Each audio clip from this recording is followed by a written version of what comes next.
বছর নাজিল করলাম। আল্লাহ রাব্বুল আলামিন বলেন ওয়াল আসর, আল্লাহ বলে সময়ের শপথ। কিসের শপথ?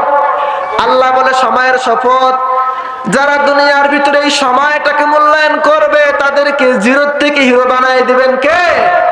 আল্লাহ ওদেরকে জিরো থেকে হিরো বানায় দিবে। আর যারা সময়টাকে হেলায় খেলায় কাটাবে আল্লাহ রাব্বুল আলামিন তাদেরকে জিরোই বানায় দিবে। কথা বলেন ঠিক কিনা? আল্লাহ রাব্বুল আলামিন বলে ওয়াল আসর, আমার যেই সকল বান্দারা দুনিয়ার লাইনে আমার কোন বান্দা যদি সময়টা কাজে লাগায় ওই ব্যক্তি যেমন জিরো থেকে হিরো হয়ে যায়, আমার কোন গোলাম যদি, আমার কোন বান্দা যদি, আমার কোন নবীর উম্মত যদি এই দুনিয়ার লাইনে আখিরাতের সময়টাকে কাজে লাগায় তাকে আল্লাহ রাব্বুল আলামিন জিরো থেকে হিরো বানায় দেবে। জোরে বলি সুবহানাল্লাহ। ওয়াল আসর, আসরের নামাজের শপথ। ওয়াল আসর, সময়ের শপথ। ওয়াল আসর, আসর থেকে মাগরিবের নামাজের আগ পর্যন্ত যেই সময়টা, এই সময়ের শপথ আল্লাহ রাব্বুল আলামিন বলতেছেন। দুনিয়ার লাইনে সময়টা মূল্যায়ন করে কি করে না মানুষ? এক সময় রিক্সা চালাইতো, এক সময় মানুষের বাড়িতে কাজকর্ম করত, এক সময় পানের দোকান করত, কিন্তু ওই ব্যক্তি সময়টাকে মূল্যায়ন করার কারণে এখন বাজারের ভিতরে স্বর্ণের দোকান আছে না নাই? ওই ব্যক্তিকে আপনি জিজ্ঞেস করেন ভাই আপনি সময়ের ব্যবধানে আপনি বড়লোক কেমনে হলেন? ওই ব্যক্তি আপনাকে বলবে ভাই আমি শুধু সময়টা মূল্যায়ন করার কারণে আল্লাহ আমাকে জিরো থেকে হিরো বানায় দিয়েছেন। আজকেও যদি দুনিয়ার কোন বান্দা, দুনিয়ার কোন আল্লাহর গোলাম এই সময়টাকে মূল্যায়ন করে, হাঁটতে আল্লাহকে স্মরণ করে, চলতে আল্লাহকে স্মরণ করে, যেখানেই যায় সেখানেই আল্লাহকে স্মরণ করে, খাইতে বসে খাওয়ার সময় বিসমিল্লাহ বলে খাবারটা শুরু করে দেয়, ওই ব্যক্তিকে আল্লাহ রাব্বুল আলামিন আখিরাতের লাইনে হিরো বানায় দিবেন কে? আল্লাহ রাব্বুল আলামিন হিরো বানায় দিবেন। আল্লাহ রাব্বুল আলামিন সেজন্য বলে ওয়াল আসর, এ দুনিয়ার মানুষ তোমরা সময়টাকে মূল্যায়ন দাও, সময়টাকে মূল্যায়ন করো। আর তোমরা যদি এই সময়টাকে মূল্যায়ন করতে পারো তাহলে আমি আল্লাহ রাব্বুল আলামিন তোমাকে ওই আখিরাতের ময়দানে তোমার নামটা আমি আল্লাহ জান্নাতের সিট নাম্বারে লিখে দেব। এরপরে আসেন আল্লাহ বলতেছেন ইন্নাল ইনসানা লাফি খুসর, আল্লাহ রাব্বুল আলামিন বলে নিশ্চয়ই আমার সকল বান্দারা, আমার সব বান্দারা ক্ষতির ভিতরে নিমজ্জিত। কে বলেন? আরো জোরে বলেন কে বলে? আল্লাহ বলে আমার সব বান্দারা, আমার দুনিয়ার সব বান্দারা ক্ষতির ভিতরে নিমজ্জিত। ক্ষতি মানে আল্লাহ বলে আমার সব বান্দারা জাহান্নামী। আসলে বলেন তো সব বান্দারা কি জাহান্নামী হবে? না।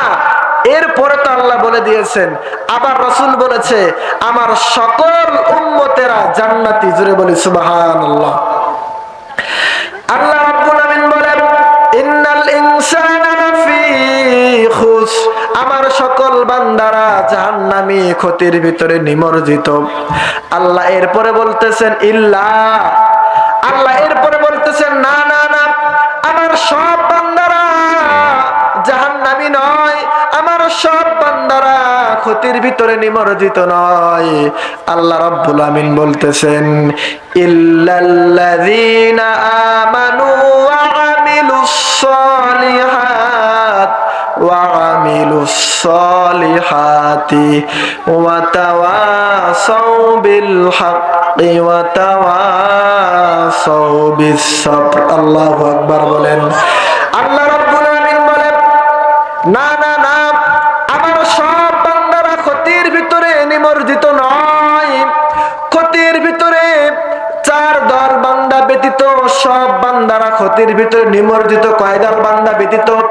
চার দল। ইল্লা, না না না, আমার সব বান্দারা ক্ষতির ভিতরে নিমজ্জিত নয়। চার দল বান্দারা ক্ষতির ভিতরে নিমজ্জিত নয়। এক নাম্বার আল্লাহ বলতেছেন ইল্লাল্লাযীনা আমানু, যারা আল্লাহর উপর ঈমান আনে। কার উপর ঈমান আনতে হবে? কার উপর? জোরে বলেন কার উপর ঈমান আনতে হবে আল্লাহর উপর। এই ঈমান আনার কারণে, ঈমান মানে কি? বিশ্বাস। কি ঈমান মানে? বিশ্বাস।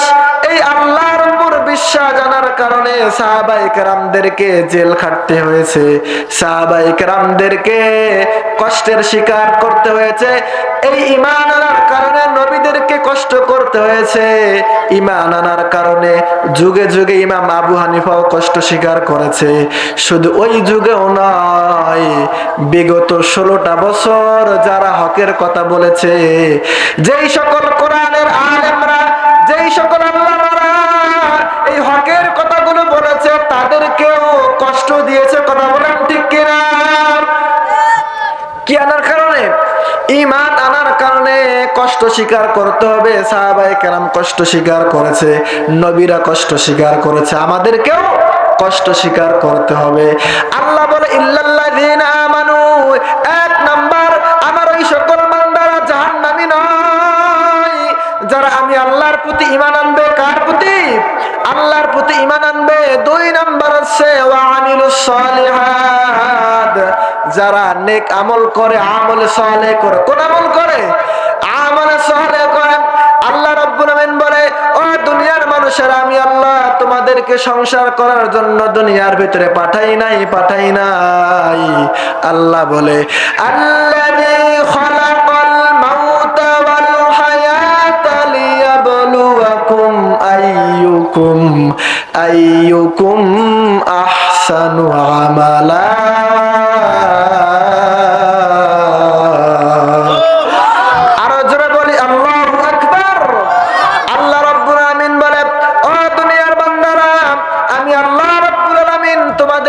দুনিয়ার ভিতরে পাঠাইলাম, আমি আল্লাহ তোমাদেরকে দেখব তোমরা কে কত প্রকার ভালো আমল করতে পারো। আইয়ুকুম আহসানু আমালা, আমি আল্লাহ তোমাদেরকে, আমি আল্লাহ পরীক্ষা করব তোমরা কে কত প্রকার ভালো আমল করতে। এ দুনিয়ার বান্দারা, তোমরা কে কত প্রকার ভালো আমল করতে পারো। আল্লাহ সেই জন্য আমাদেরকে পাঠালেন আহসানু আমালা, সুন্দর আমল করার জন্য। আল্লাহ রাব্বুল আলামিন সেজন্য বলেন, আমি আল্লাহ রাব্বুল আলামিন তোমাদেরকে জান্নাত দেব যদি তোমরা আমলে সালেহ করো। 2 নাম্বার গুণ হচ্ছে কি? আমলে সালেহ করতে হবে। 3 নাম্বার হচ্ছে ওয়াতাওয়াসাউ বিল হক, হক কাজের আদেশ দিতে হবে। হক মানে অধিকার। কিসের অধিকার? এই বাংলাদেশে যারা উলামায়ে কেরাম রয়েছে, যারা বড় বড় শাইখুল হাদিস, যারা বড় বড় আল্লামা, এদের হক হচ্ছে কোরআনের সত্য কথা বলা। কথা বলেন ঠিক কিনা? যেমন বাংলাদেশের ভিতরে আল্লামা দিলওয়ার হোসেন সাইদি রাহিমাহুল্লাহু তাআলা, আল্লাহ তার কবরটাকে জান্নাতের টুকরা বানায় দেন। সবাই বলি আমিন। আরো জোরে বলি আমিন।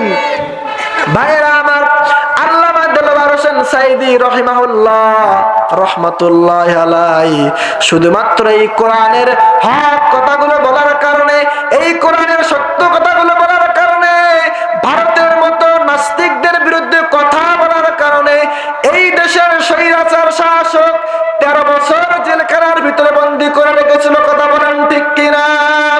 কিন্তু আল্লাহর বান্দার ঈমান কত পাওয়ার! আল্লাহর বান্দা ওই সকল নাস্তিক বেঈমানদের সামনে মাথা নত করে নাই। ষড়যন্ত্র করে আল্লামা সাইদিকে দুনিয়া থেকে বিদায় করে দিয়েছে, তারপরেও ভারতের দালালের কাছে মাথা নত করে নাই। কথা বলেন ঠিক কিনা? তাহলে 3 নাম্বার হচ্ছে হক কাজের আদেশ দিতে হবে, হকের আদেশ দিতে হবে, উপদেশ দেওয়া লাগবে। 4 নাম্বার হচ্ছে ওয়াতাওয়াসাউ বিস-সাবর, হক কাজের আদেশ দিলে বিপদ আছে না নাই? আপনি যখন এলাকার ভিতরে হকের আওয়াজ তুলবেন, আপনি যখন এলাকার ভিতরে সত্যের আওয়াজ তুলবেন, তখন কিছু সংখ্যক মানুষ নাস্তিক বেঈমানেরা আপনাকে মারার জন্য, আপনাকে দুনিয়া থেকে বিদায় করার জন্য চেষ্টা করবে। তখন আপনার মনোবল নষ্ট করা যাবে না, আপনাকে ভেঙে পড়া যাবে না। আল্লাহ বলে, তখন তোমাদেরকে করতে হবে ওয়াতাওয়াসাউ বিস-সাবর, তখন তোমাদেরকে করতে হবে সবর। তোমরা যদি সবর করতে পারো, আমি আল্লাহ তোমাদেরকে, আমি আল্লাহর জান্নাত দিয়ে দেব। জোরে বলি সুবহানাল্লাহ।